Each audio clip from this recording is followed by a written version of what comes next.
आजकल एक शब्द बहुत फेमस हो गया है, वेब सीरीज। ये वेब सीरीज क्या है? जब भी हम इंटरनेट पे कोई भी इंफॉर्मेशन सर्च करते हैं तो उससे रिलेटेड सारी साइट्स खुलने लगती हैं। अगर आपने कुकिंग का कोई इंफॉर्मेशन सर्च किया तो कुकिंग से रिलेटेड सारी इंफॉर्मेशन खुलेंगे। भजन से रिलेटेड कोई साइट खोला तो भजन से रिलेटेड सारे इंफॉर्मेशन खुलते जाएंगे। और अगर आपने कोई पॉर्न साइट खोला तो उससे रिलेटेड XYZ सारी बातें खुलते जाएंगे। हमारा माइंड भी बिल्कुल एक वेब सीरीज की तरह काम करता है। जब भी हम अपने माइंड में कोई थॉट्स क्रिएट करते हैं, कोई सीड डालते हैं, तो एक के बाद एक सारी इन्फॉर्मेशन खुलते जाते हैं। अब ये डिपेंड करता है कि हम अपने माइंड से कैसा थॉट्स प्रोड्यूस करते हैं, पॉजिटिव थॉट्स या निगेटिव थॉट्स। अगर आपने अच्छे थॉट्स के बीज डाले हैं तो सारे अच्छे थॉट्स खुलते जाएंगे, और अगर निगेटिव डाले हैं तो एक पैटर्न, एक सीरीज, एक स्ट्रिंग ऑफ निगेटिविटी वहाँ से खुलते जाती है। जैसे एक खेत होता है जिसमें आप चाहो तो अनाज उपजाओ, और अगर आप अनाज नहीं उपजाते हो, अच्छे से खेत की खेती बाड़ी नहीं करते हो, तो कुछ जंगली पौधे, वाइल्ड घास फूस सारे जन्म ले लगते हैं। इंसान के माइंड के अंदर भी बिल्कुल ऐसे ही एक ताकत होती है, ऐसे ही एक पावर होती है। Mind is the factory of the thoughts.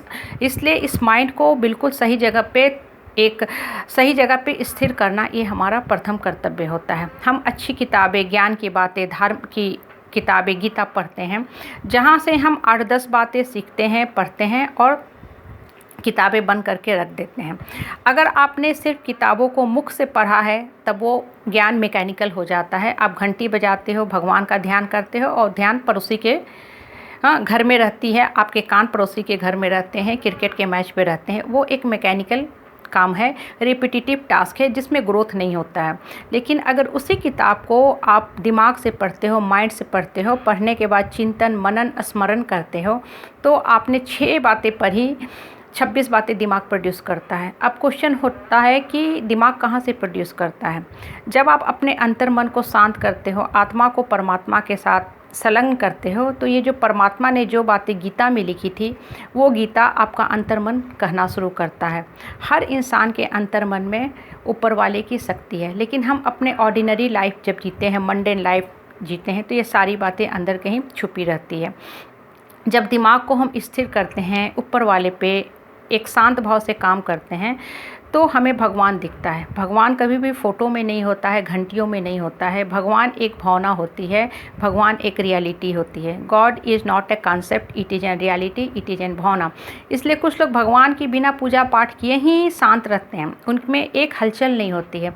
अब कुछ लोग कितने दिनों से घंटी बजा रहे हैं, लेकिन अभी भी वो परेशान रहते हैं, उनका अंतर्मन शांत नहीं हो पाता है, उनके अंतर्मन में हलचल रहती है, क्योंकि उनका पूजा जो था सिर्फ मुख से था, मंत्र का उच्चारण सिर्फ मुख से था, माइंड से कभी नहीं था। पांडव और धृतराष्ट्र दोनों के बायोलॉजिकल फादर एक थे, वो थे वेद व्यास। लेकिन एक ने पॉजिटिविटी को रिप्रेजेंट किया और दूसरे ने निगेटिविटी को रिप्रेजेंट किया। इंसान का माइंड बिल्कुल ऐसे ही काम करता है। हमारा माइंड जो होता है थॉट्स क्रिएट करता है। पॉजिटिविटी और नेगेटिविटी दोनों के सीड्स एक ही जगह होते हैं, हमारे माइंड में होते हैं। अब ये हमारा काम है कि हम अपने माइंड को किस दिशा में प्रमोट करते हैं। हम अपने दिमाग को ऑर्डिनरी मंडेन लोगों की छोटी छोटी फीडबैक, ओपिनियन पे ले जाके स्थिर करते हैं, या ऊपर वाले के पास ले जाके स्थिर करते हैं। ऊपर वाले के शक्ति को हम अंदर मन में जगाने की कोशिश करते हैं। जब भी कोई इंसान मूव करता है ना, it's not a body is moving, we are moving along with our personality, we are moving with our संस्कार, our quality, with our thought.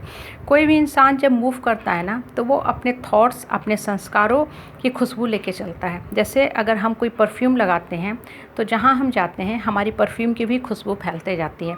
इसलिए हमारी थॉट्स जो होती हैं खुशबू को फैलाते जाती हैं, और ये खुशबू हमारे पॉजिटिव थॉट से आती हैं, अपने अंतर्मन से आती हैं, परमात्मा का सही ध्यान करने से आती है।